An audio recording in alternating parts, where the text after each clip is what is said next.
What up, what up? It's DJ Crate Digger.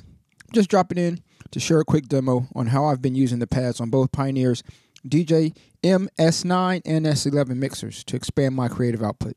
Now, while they're both similar and amazing pieces of DJ hardware, there are a few differences between them. Understanding each mixer as its own creature will allow for greater creativity in your sets. Now listen, this is not a rundown on all the mixer features today. I am just focusing on the pad section. Quick disclaimer, both mixers are connected to the same laptop at once, so the S9 is basically cloning the S11, so I don't want any confusion there. Quick preview of the S9 layout. As you can see, it has an 8-pad layout on channel 1, 4/4, and the same thing on channel 2. Pad mode buttons sit in the middle there. Let's load a track on deck 1, different track on deck 2. And we'll start with the hot cue mode. Now you can see there's different cue points for the tracks in each deck. And when you're in relative, wireless, or internal mode, each pad will trigger a different cue point. Now you can determine in your settings whether the cue points are laid out in chronological order or in their order of assignment. The second pad mode is roll. I don't use it in its traditional way though. I've assigned Serato Stems to my roll mode.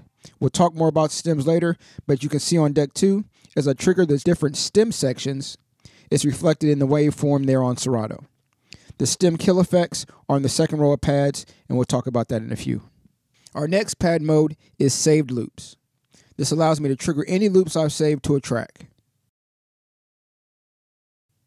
This mode is toggled on and off by holding Shift and pressing the roll mode button. On deck 2, those 2 green lit pads reflect the 2 loops that are saved to the track, and you can see them there on the deck 2 in Serato.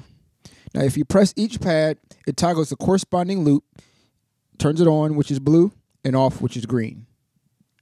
Now I'm going to use the S11 to jump to the second cue point because it's both the end point for loop 1 and the starting point of loop 2. This pad mode allows us to save loops as well. So if we jump to cue point 3, we can use the auto loop to set a 4-beat loop. Now, even though the loop is set, we haven't saved it to the track. As you can see, there's only 2 pads lit on the S9 and only 2 loops saved. By pressing an open pad while in this mode, we will save this loop, and now you can see those 3 loops are saved, and we can press the assign pad and toggle between the 3 loops as normal.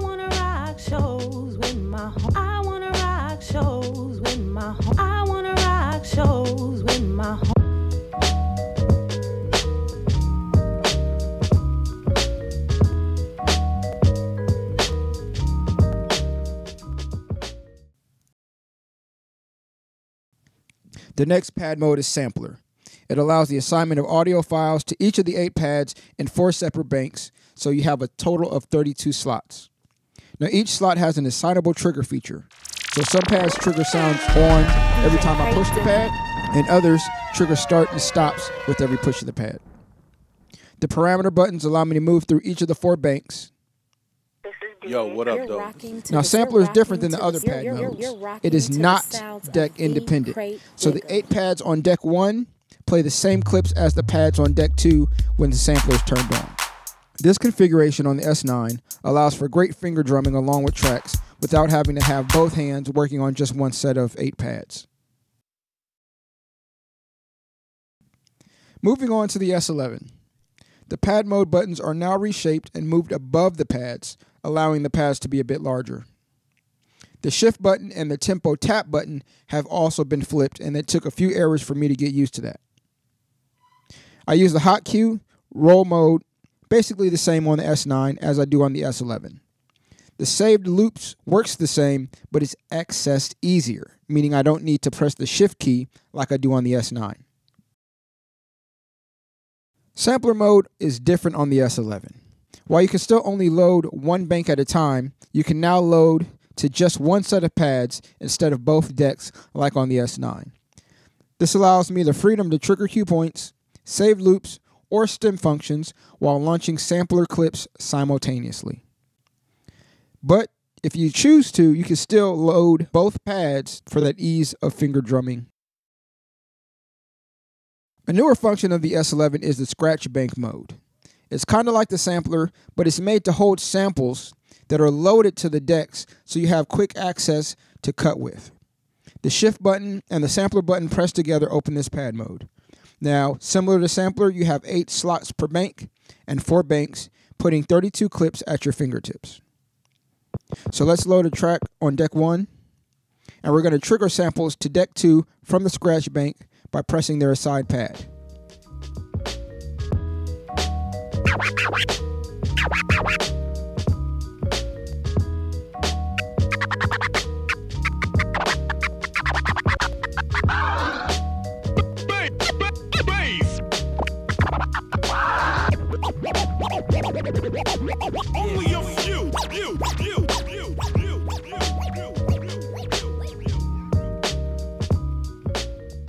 Now, if you press shift at any one of the pads, it takes me right back to the hot cue mode with whatever track I had previously loaded.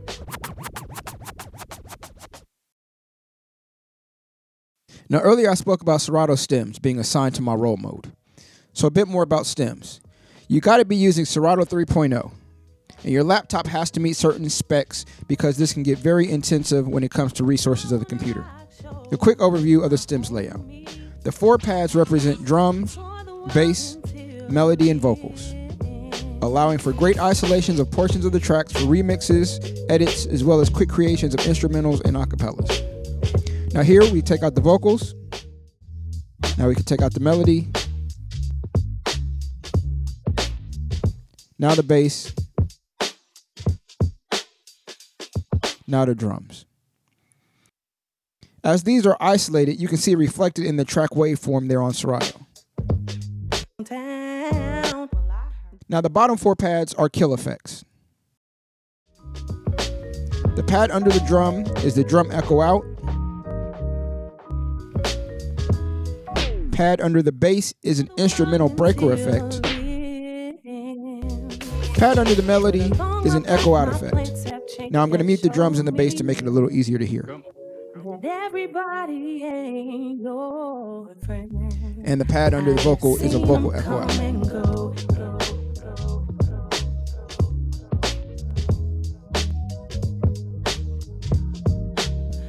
Your best friend.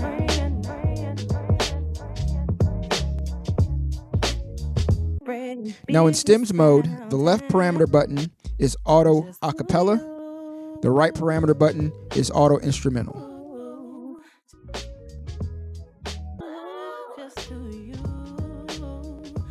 The shift button and the parameter button pressed together will change the beat interval of the echo effects. Good luck, Willies. Yeah, check it out. From an amateur to a vet. Now the default is a 1 beat interval. Now you can go down to a half beat or back up to a 1 beat, but those are the only 2 settings available right now. Now I want you to stay tuned to the end for a little hack that I use specifically when working with stems.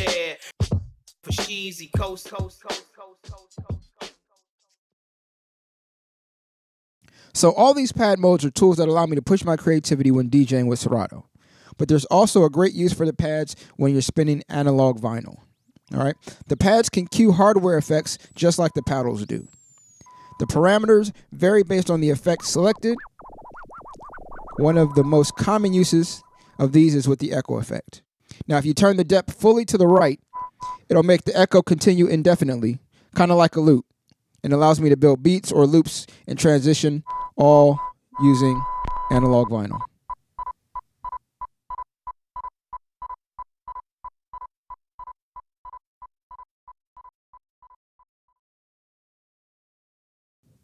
Now I have to save to the end one of the most exciting ways that the S11 allows me to use all these different features. The S11 has what's called Combo Pad Mode. This is turned on by pressing and holding a Pad Mode button and then pressing a second Pad Mode button. It allows the first 4 pads from the first mode and the first 4 pads from the second mode to all be displayed as once. Combo Pad Mode works with any combinations of hot cue, roll, save the loop, and sampler modes. In this example, I'll load hot cues and stems on one deck, and save loops and sampler on the other deck. And I can show how a transition could work using this mode on both Hope y'all decks. enjoying it. Great, always a pleasure.